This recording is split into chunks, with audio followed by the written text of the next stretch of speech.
The gentleman from Texas, Mr. Paul. Thank you, Mr. Chairman.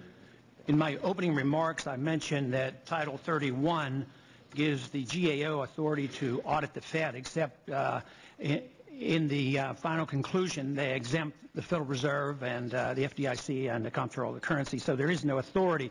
If Congress ever wants to know what's going on, we'd have to change the code.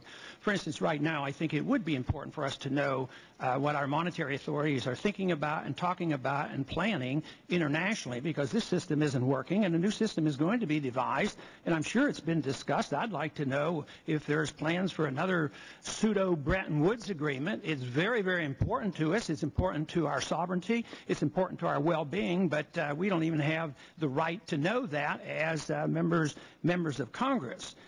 In Section 13.3, it gives you the authority, and you cite the authority to make loans and bail out individuals, partnerships, and corporations. And it hasn't been used much, but it's there, and that, again, is congressional responsibility.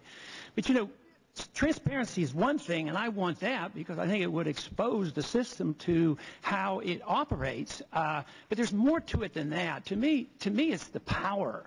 It's the power and the authority that gravitates into the hands of a small group of people who can create money out of thin air. This is an ominous power. It is the most powerful tool for central economic planning around. And that really has to be the issue as much as transparency.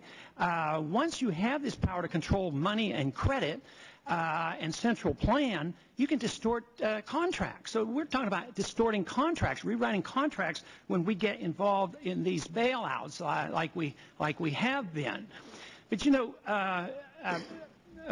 Chairman, you have written a lot about the Depression, and, of course, there was a famous quote that you made once to Milton Friedman about apologizing about the Federal Reserve bringing on and creating and prolonging the Depression, but you assured him it wouldn't happen again. And, you know, the free market people agree with you entirely. The Federal Reserve is responsible. But the irony of all this, and the key to this discussion has to be, was it too much credit in the 20s that created the conditions that demanded a recession, depression, or was it lack of credit in the Depression that caused the prolongation? And that is the debate. Obviously, the free market people say the Fed brought it on by too much credit in the beginning. But the question I have is the adjustment of real value of assets. The Federal Reserve brings on these crises by interfering with the cost of money and through interest rates and the supply of money. But here we're working frantically to keep prices up. Housing prices have to be up. We have to stimulate housing. To me, from a free market perspective, we're doing exactly the opposite of what we should do. The prices of houses should drop. We have 19 million unoccupied houses. Now, why should we in Congress stimulate housing? So what is so terribly wrong with the market dictating this? We're frantic today. We're offering a new $1.5 billion program to buy up toxic assets, and that is propping up prices. That's illiquid. They're worthless. Let's get rid of them. Get it over with. Get the pain and suffering behind us. How long are we going to be locked in this idea that we have to be involved in this price fixing? What's wrong with allowing the market to allow these prices to adjust and go down quickly so we can all go back to work again? Congressman, that was very interesting. Could I respond to a couple of the points you made?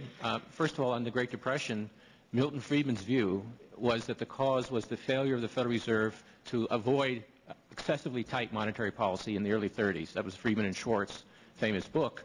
And with that lesson in mind, the Federal Reserve has reacted very aggressively to cut interest rates in this current crisis. And moreover, we've also tried to avoid the collapse of the banking system, which was another reason for the Depression in the 1930s. On prices of housing and the like, we're not trying to prop up the price of housing. What we're trying to do is get the credit markets working again so that the free market can begin to function in a normal way instead of in this seized up way in which it's currently acting.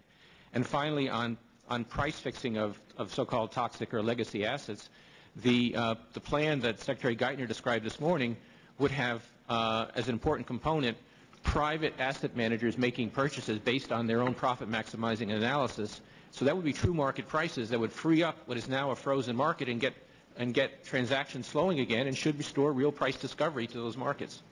But so far, every one of these suggestions over the past year was more money, more credit, more government involvement. And nothing seems to be working. Even today, the markets weren't very happy with these announcements. I think the market is still pretty powerful.